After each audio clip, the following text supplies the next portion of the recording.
going to be a lot of work problems. On Monday, I'm hoping to have like packet worksheet of work problems that we'll do together, so that you don't have to write them all down. But this morning I was busy grading your tests, so I didn't get around to making that. Sorry.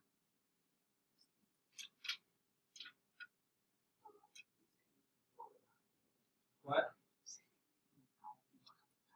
Well, I mean, word problems right away, because, you know, words.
Did I call that a 10-0?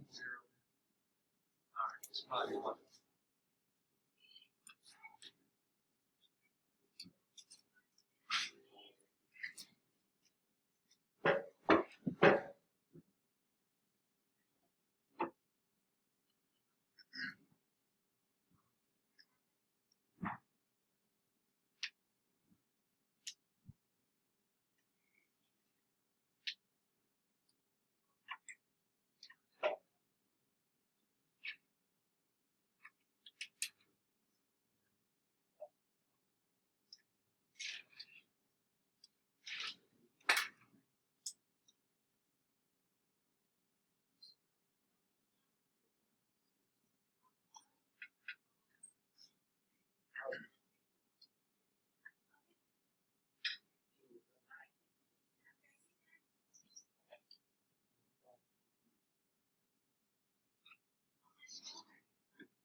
All right.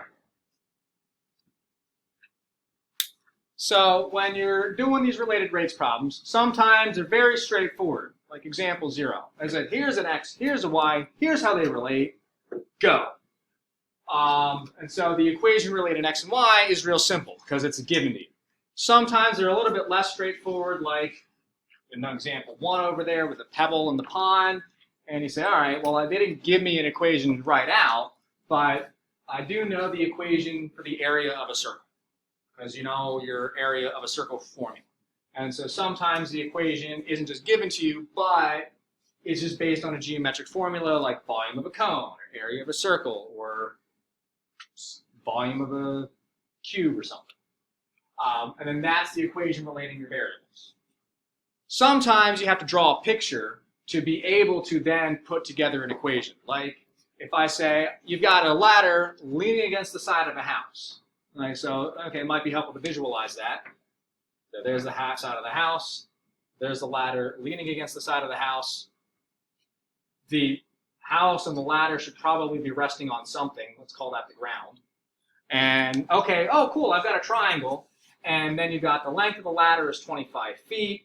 And it's a certain height up on the house. And the base of the ladder is a certain distance away from the house. So we got that. And then if we're relating the sides of the triangle and it's a right triangle, we say, oh, that's a Pythagorean theorem problem. So there's like different levels of difficulty in terms of coming up with the equation. We might just say, here's the equation. Or we might say, it's a circle. You know the area formula for the circle. Or it might be, draw a picture and then kind of create the formula from there. So that's part one. Part two is you have to be able to read good. So first of all, you're looking for a rate or multiple rates. So you should be looking for this language. Or if you don't see rate, you should see change, anything involving change. And there's different ways things can change. So change or increasing or decreasing, like any of this language that involves like the change of something. And it can be changing up, it can be changing down, it can just be changing generally. And it always changes at a rate. So you're looking for that. You might have one rate, you might have multiple rates. Usually, you're trying to find out one rate, and you're given some other rate. Okay, thank you. So that's just kind of that language to be looking out for. And then also, don't confuse that with what is. So the radius is different from the radius is changing at a rate. Radius is that's just your r. Radius is changing at some rate is a dr dt. So you got to be able to read closely. And then make sure you're clear on what you're trying to find so that you answer the question that I'm asking and you don't answer some other question. Let's get into some examples. You can kind of see what these is in action.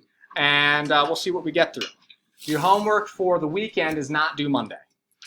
But there's several problems, so I would recommend you not push it all off until Monday or Tuesday night. I might look at stuff on Monday and say, you know what, it shouldn't even be due Tuesday, it should be due Wednesday. But start it tonight. At least do the problems like example 0 and 1 and 2 that are like in our wheelhouse after today. Any questions before we get started? All right. So these are examples like the homework. So 1 through 4 are like example 0. I think number 13 is like example 1. There's another one later on that's like example 2. Example 2 is a little more complex. So we'll see some varying degrees of complexity with these first 3 examples. Delaney, could you turn on the lights, please? Anybody still need that? And let's look over here. So example 0. You've got x and y. So no meaning whatsoever, no meaning attached to this. It's just generic x and y variables. We're going to say they're both differentiable functions of time. So all that means is x and y, they relate to each other, but they are both changing over time. And so time is really the driving force here. We want to find out how is y changing on its own when x is 1 and dx dt is 2. So how y changes on its own is what we'll call dy dt. And how x changes on its own is dx dt. So start with the equations. Like, hey, I got the equations right there. Y equals x squared plus 3. Okay, good for you. You can read. And then usually what you're going to do is differentiate that equation. So we're going to have 2 equations. Sometimes we need to work with both of them.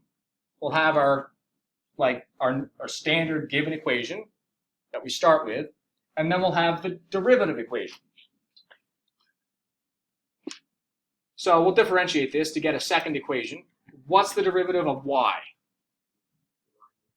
Not dy dx, dy dt. And what's the derivative of x squared? 2x times dx dt. So now we're going to get in the habit of seeing, oh, are we dealing with time? Then the derivative of x slaps a dx dt on it. Just like before, when we did the derivative of a y, we had to slap a dy dx on it. Now we're doing that to both x and y, and it's over dt. And the derivative of 3 is 0, so that goes poof. So you have these 2 equations. You have your initial equation that you start with. Sometimes we use that later on with the given information, sometimes not. And then you have your derivative equation. Once you've got your derivative equation, start plugging stuff into it. So I was like, hey, dy dt, do we know that? No, that's what we're trying to find. So that's going to be dy dt. 2 is 2. All right, cool. That's easy. What's x? Do we know what x is? Yeah, we're told when x is 1, so we'll plug in 1 for x. And dx dt, are we told what that is? Yeah, that's 2. All right, we'll plug in 2 for dx dt. And then we say, hey, I can solve that. I don't have like another variable that I don't know. I can just solve it from what I have right now. I don't need to refer back to the original equation. So just multiply through, and we get 4. Ta-da! Often we're going to have units, but if I don't give you units, you don't have units. So that's kind of just like basic, run-of-the-mill, no context whatsoever, just using x and y. Do you have a handle on dy dt, dx dt stuff? Questions with that? There it is. So looking at 1 through 4 from the homework, before we move on to a more complicated thing. Let's look at number 3.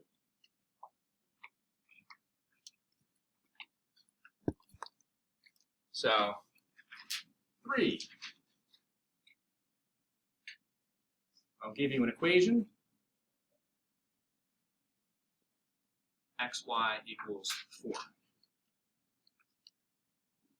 And then they want our A, find dy dt when x equals 8 and dx dt is 10.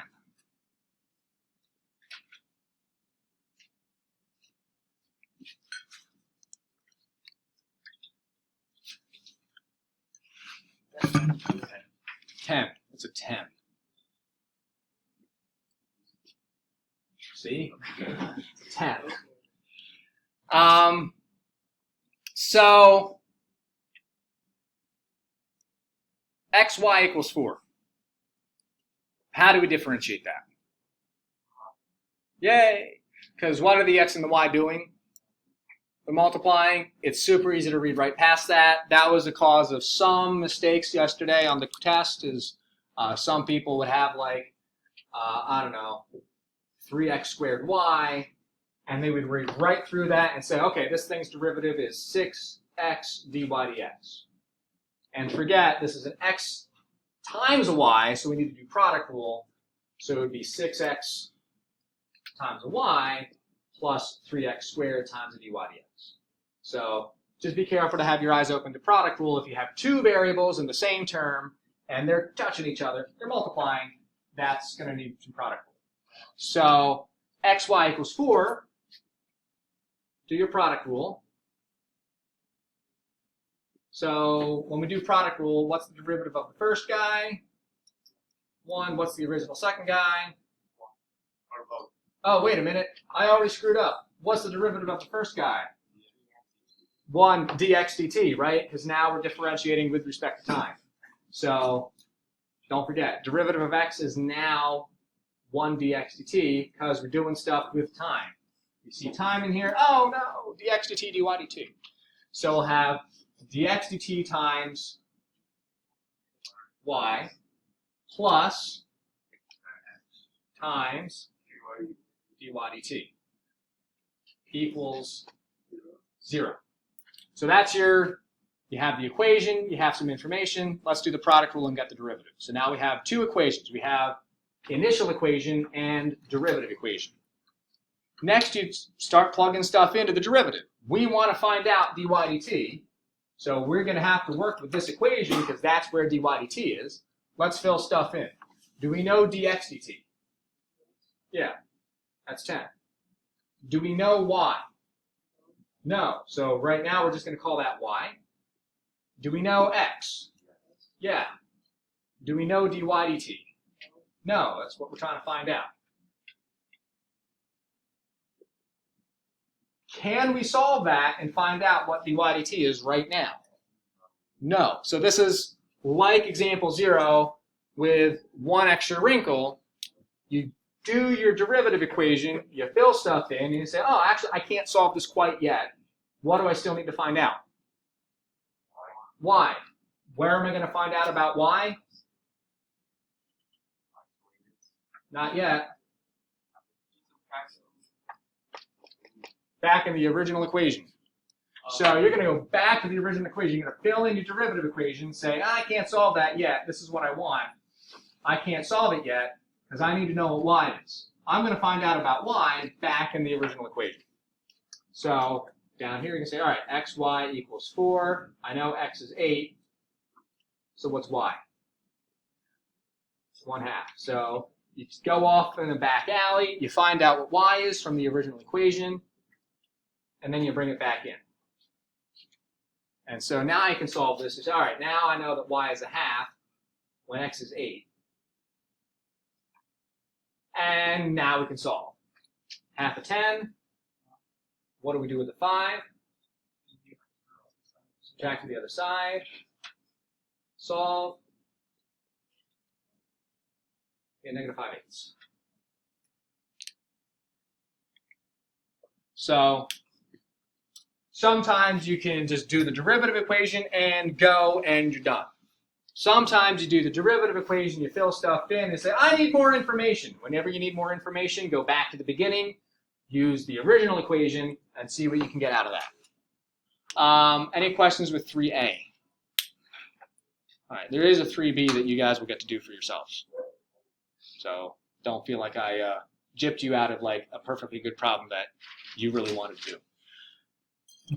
Any comments on that? All right, so 1 through 4 are along these lines. Now let's get some context. So you guys ever like go throw rocks in a pond or like in the water and see like, or you play in the bathtub and you like throw stuff in the tub and make the splash, but then you see the ripples in the tub. Who takes that? Fair enough, right? Yeah, you guys don't have like 2-year-olds. So you throw a pebble into a pond, you see the ripples, so you can draw a picture of that. And what shape do the ripples make on the water? Usually circles, right? The only way it's not a circle is if there's some like object that gets in the way of the ripples. Nice. And the ripple is moving outwards, right? So the circle is kind of expanding like so until it runs into the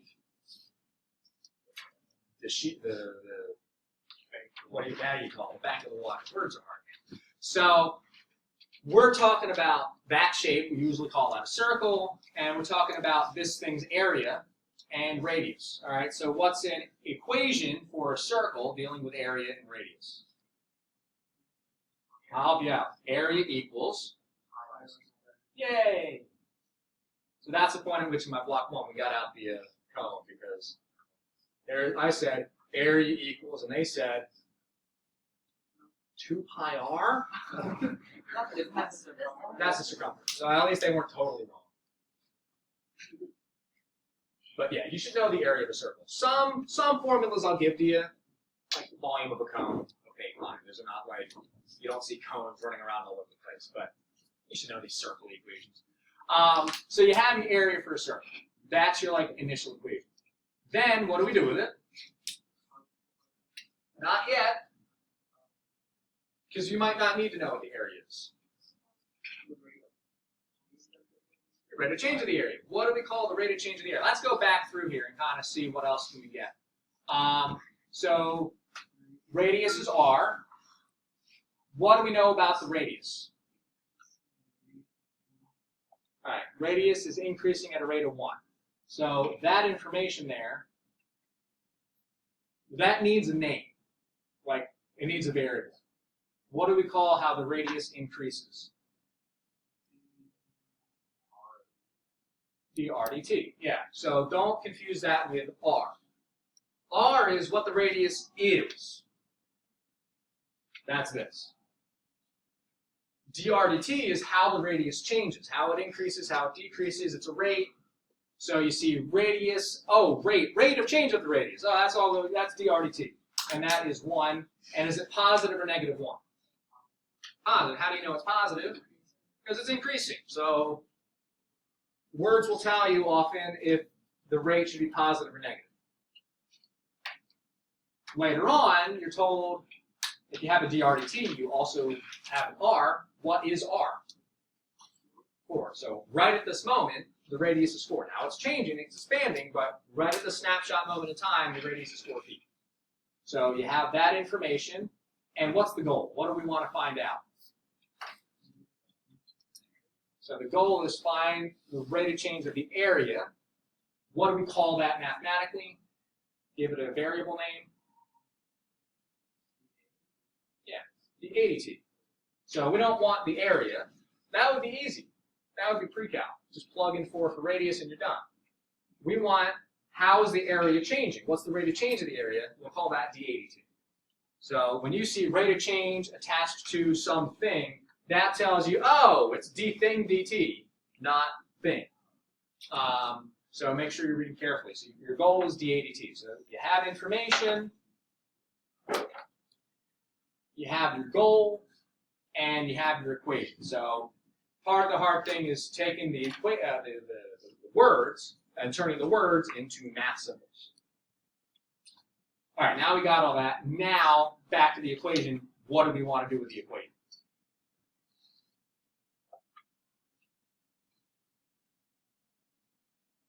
Jackson, what should we do to this equation? Get the derivative. Yeah, when in doubt in your calculus, take the derivative. So get the derivative. We want dAdt. How do we get there? You take the derivative. We have dRdt. How do we make it useful? You get a derivative. So you have your equation, you're like, I don't see any dAdt or dRdt. I guess the way I get there is I do a derivative. So what's the derivative of A? dAdt, all right. What's the derivative of pi r squared?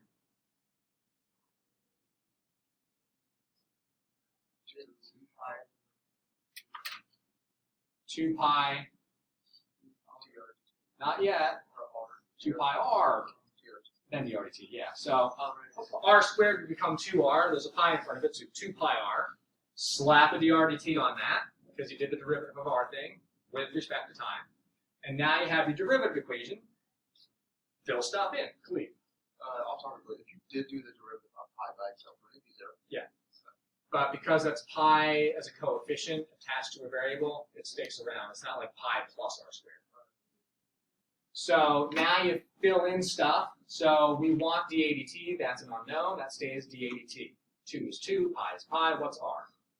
4, and what's dRdt? 1. So you fill all that in, and you get 8 pi. Now, in this scenario, do we have context? Yeah, and if we have context, we also have units. How do we measure areas? What is area going to be measured in? Feet squared. So area is always ever measured in units squared, unless you're using like acres. So area is going to be units squared. And then how are we measuring time? Seconds. So units are feet per second, or feet squared per second. So if you're like, what are my units? Is it feet squared? Is it feet cubed? Is it feet? What's the time? What are my units for the rate? Look at the variable itself. The top is about area. That's feet squared. The bottom is about time. That's seconds. Boom. There's your units.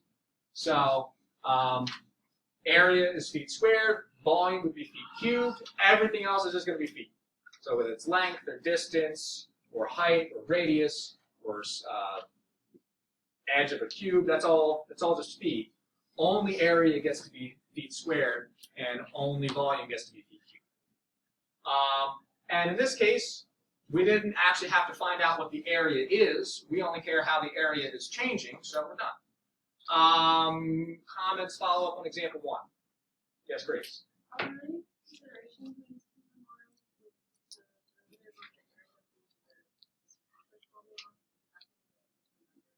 No, but it's kind of like a fun curiosity. Oh, hey, look, derivative of area is circumference. That's fun.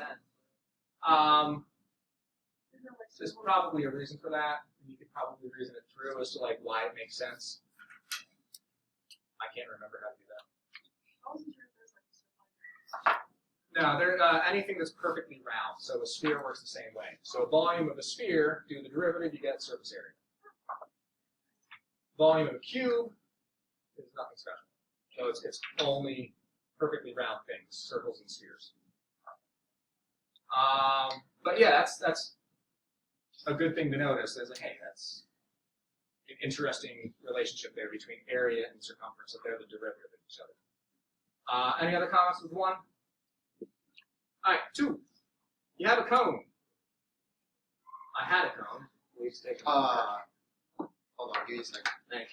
And in the cone, you have some water. I don't know, maybe you have fish in there, or maybe you're like an evil James Bond villain, and you're gonna like drown James Bond in the cone of water. Fill it up. But he's James Bond, so he's figured out a way to puncture the cone, and so water is draining out of it, and so you're gonna fail.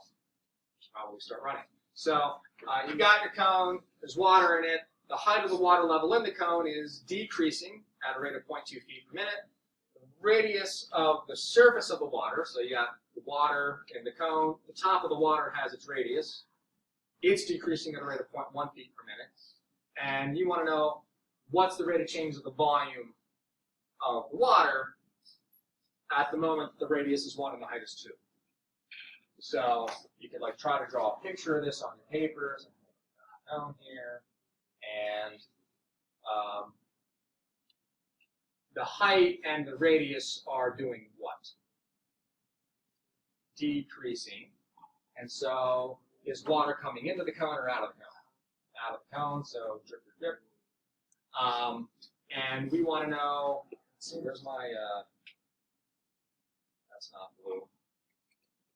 Because water is blue, right? So this will do. All right, we'll have some. Maybe you're bleeding. Right, so.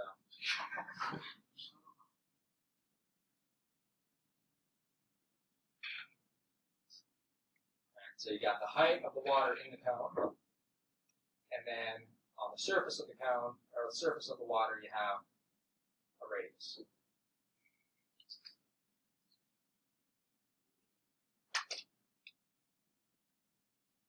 So first off, we're going to want an equation. What's going to be the equation of? Yeah, volume of a cone. Next, you need to know, well, what is that? What's the volume for a cone? You guys happen to know that? Hey, 1/3.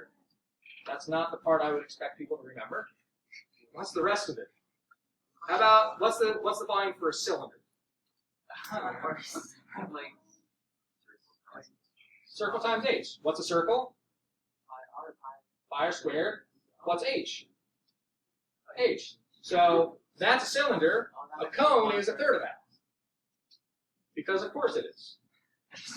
Just like a pyramid is 1/3 of, not a cube, but a prism. So if you have your rectangular prism or triangular prism or whatever kind of prism the base of the pyramid is, take 1/3 of the prism, you got a pyramid. So 1/3 pi r squared h. That's your volume formula for a cone. That's the sort of thing I'd be more likely to give to you. I'm not going to give you a formula sheet, but I'm more likely to give that to you like embedded within the problem. So here's a problem. And by the way, here at the end is the volume formula. So that's our equation. Off to the side, we write down our goal and our information.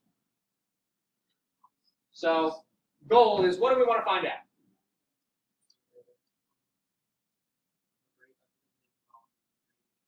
All right, so the rate of change of the volume. So don't read too much. We want the rate of change of the volume. That's our goal. We need a name for it. What are we going to call the rate of change of the volume? Yeah, so that's a dV. So rate of change, that's not a V, that's a dV, dt.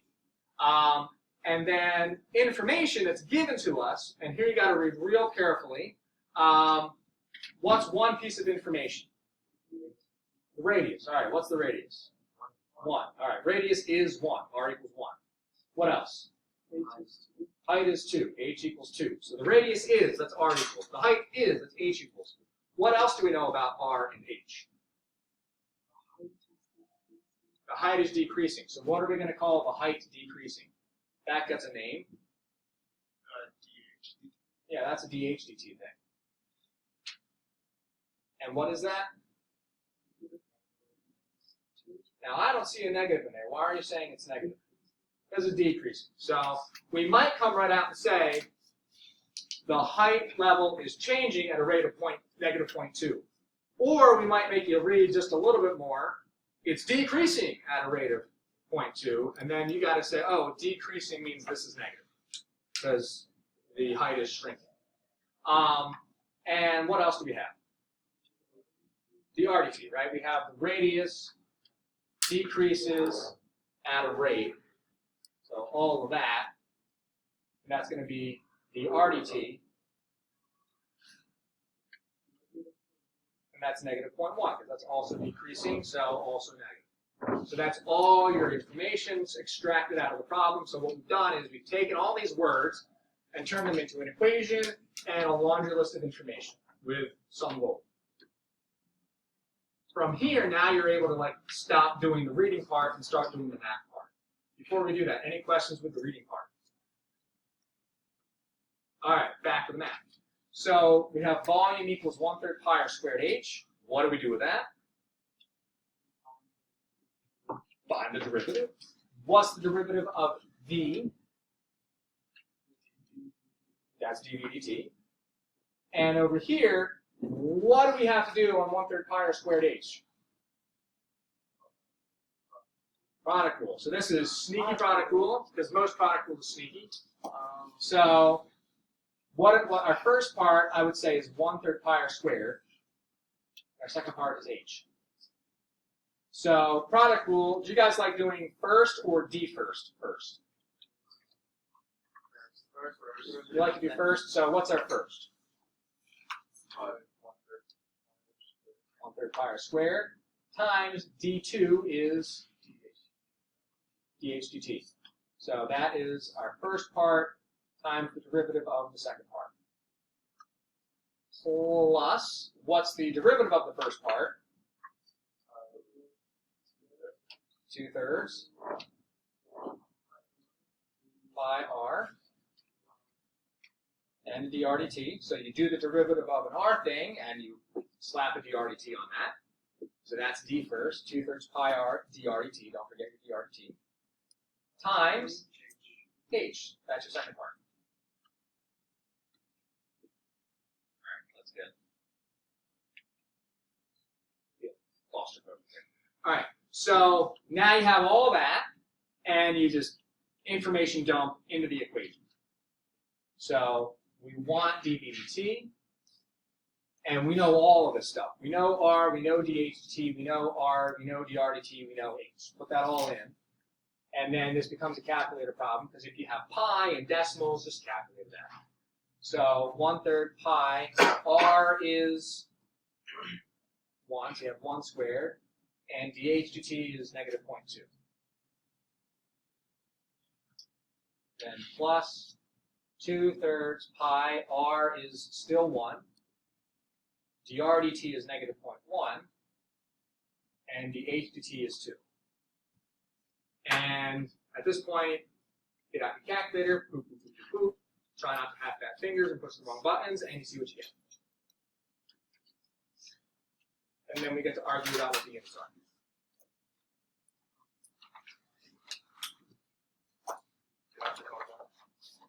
Oh, yeah, sure.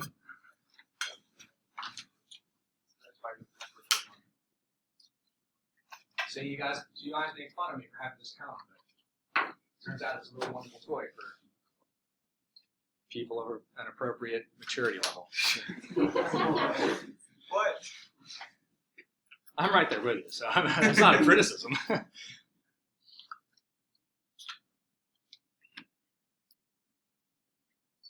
Did you get to play with blocks when you were a little kid? Yeah. Oh, okay, good. Every kid should have to play with blocks. I mean, get to play with blocks. I guess blocks. No, but my kids do. What? You just like grab?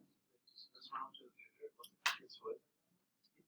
Some of them, like the basketball, and like we have like the little rubber basketball and like the little hoop that can like fit in, like inside. So I'll shoot that. That's cool. You never met like? Well, mostly I just like wrestle. Oh. So I get on the floor and like pick them up and like throw them they're throwable. They're a good throwable size. Then they age out of it, and then you have another kid. They can have somebody to throw. So like Luke is too big because he's a monster, so we had Caleb. So we throw Caleb around. He's fun to play with. Eleanor, she's way too big to do that. He's like a big person. So, I mean, not really. She's almost 7, but I can't like pick up a whole 7-year-old and like I can with Caleb. Caleb's only 2. He's easy to chuck around. It's fun. You had another person talking back and forth. It's great. You have to do like Legos. Yeah, I do that sometimes. I like with Eleanor, so I like building Legos and sometimes, but mostly she does that by herself.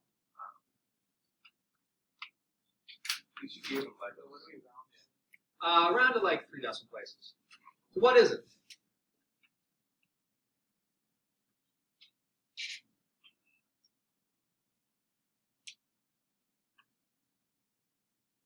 I'm not doing that in my head, so. Well, just shout something out. Then if somebody's 0.6.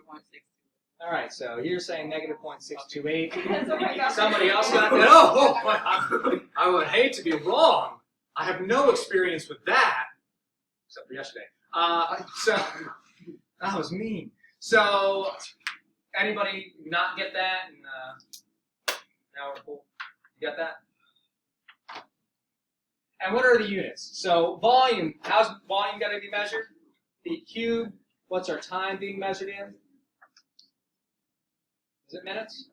Yeah, we got minutes because it's feet per minute, so this is going to be per minute. So dV tells you the top of the units, dt tells you the bottom of the minutes. Feet cubed on top, minutes on the bottom. Boom, there you go. So that's how your volume's changing. So we're losing about 0.6 of a cubic feet of water every minute. Probably you're going to be okay and escape the bond bill. Any follow-up comments on example 2? I would say, in some ways, that's easier than example number 3 over here, in the sense that you only had to work with a dv dt. Like, once you got your derivative, you were good to plug everything in and go. It's obviously more difficult in terms of like actually doing the math and also doing the reading. Like example 2, now you have context, you have to read it, you have to interpret stuff and put it in all in the right place in the equation. So that makes it tougher. You have to do product rule, that was a little bit tougher. But it was only like, once you get your derivative, you're good to go. There's no real interplay like there was over here between the original equation and the derivative equation where you had to like substitute. We've gotten through stuff faster than in block 1, so what do we do now? I guess probably we'll just do another example. What's another shape you guys like? Squares? Okay, let's do a square. I'll just make this up.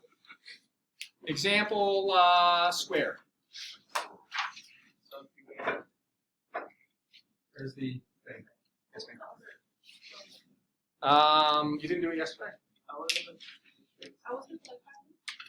right. That's not what's sine squared plus blank equals 1? Oh, yeah. Oh, I can put it up over here.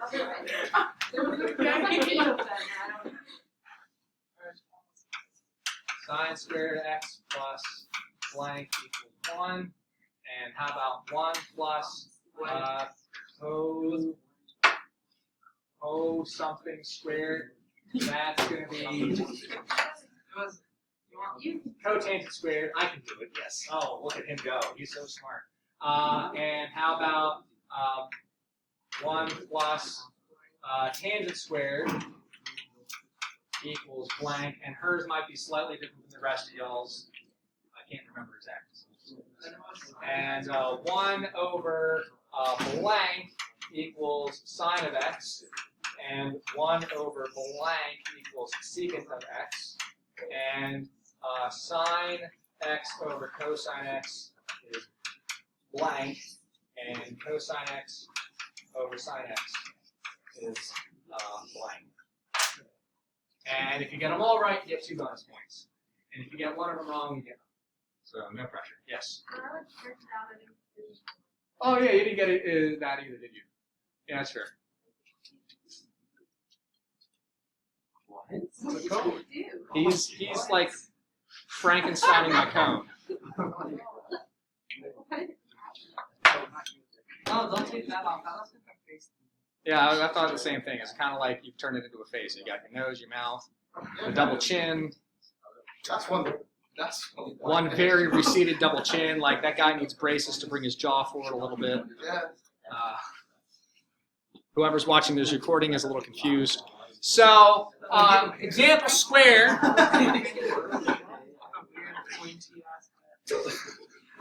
Hey, we're recording, Miles, and you watch your mouth. I never use that language when I'm recording. You Yeah. don't tell anybody.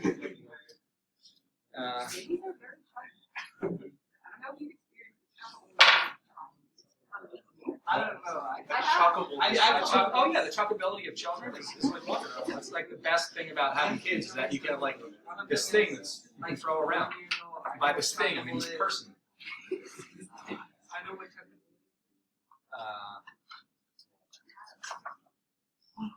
So that it's let's do a cube. Cubes are more funner. Is and then it's an example to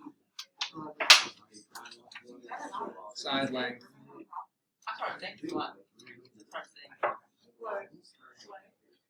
That's the question.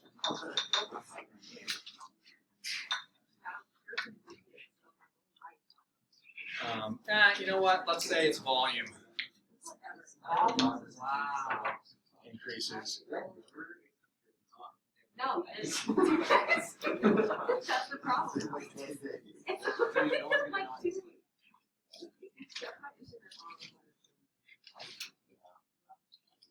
All right. So last example for today. You've got a cube.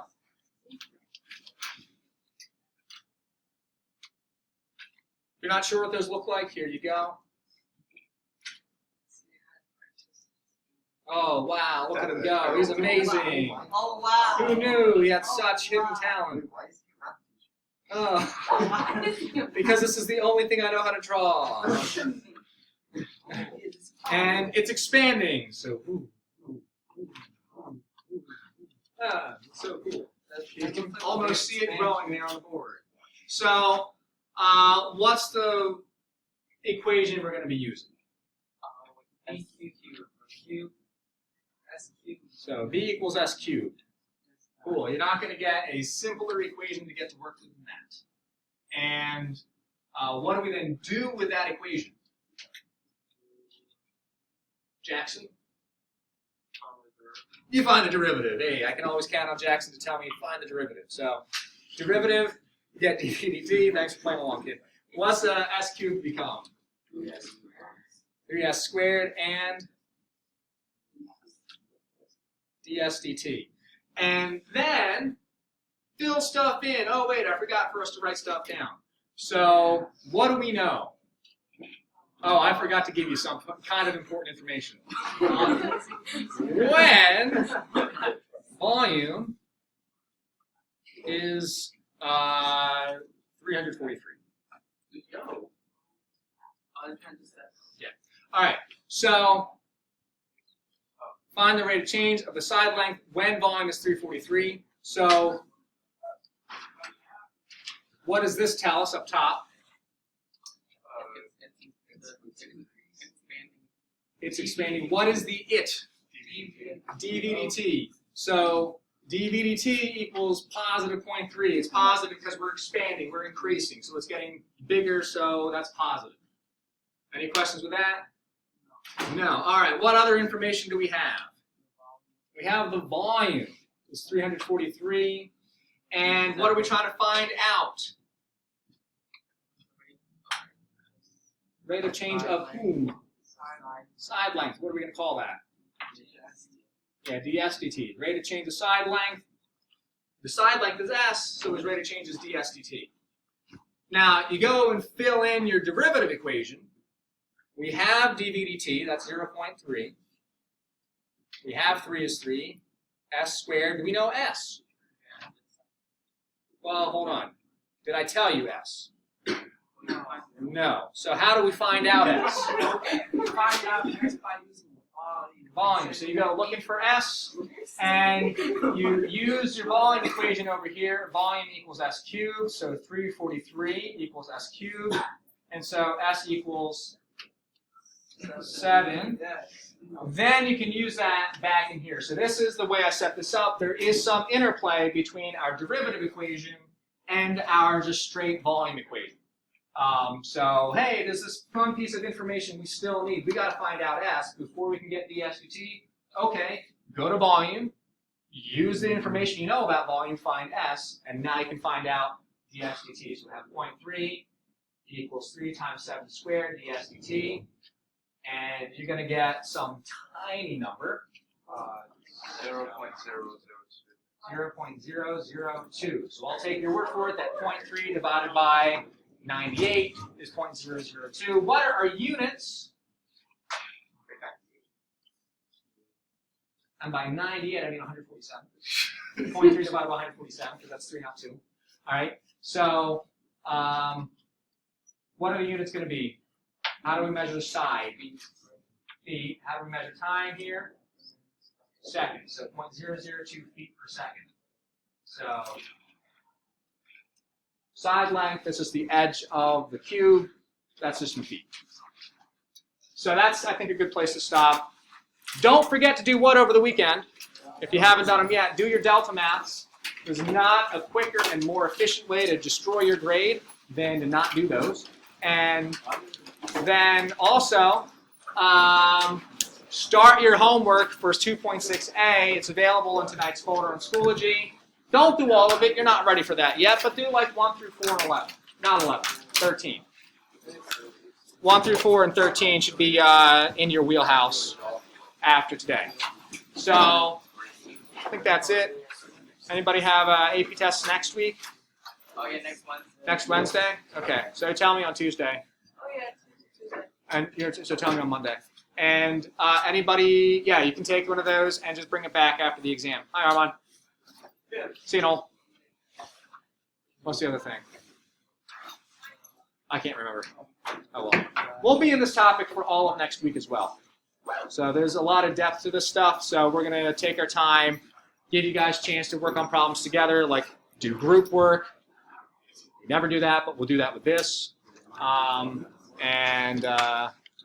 So we'll be on this all week, next week, maybe into the following week. Do any of you guys have to go to the Mann Center for the What, the musical? the musical thing? Yeah. No, none of you guys is in the musical? Good. Because I don't want to lose you to the Mann Center for 2 days. So I don't want you doing that. Wow, you don't All want right. us doing extracurriculars? Not if it means I have to miss you. Unless it's baseball or lacrosse, that's fine. All right. And not track? And track. Obviously track. Track goes without saying. See you guys.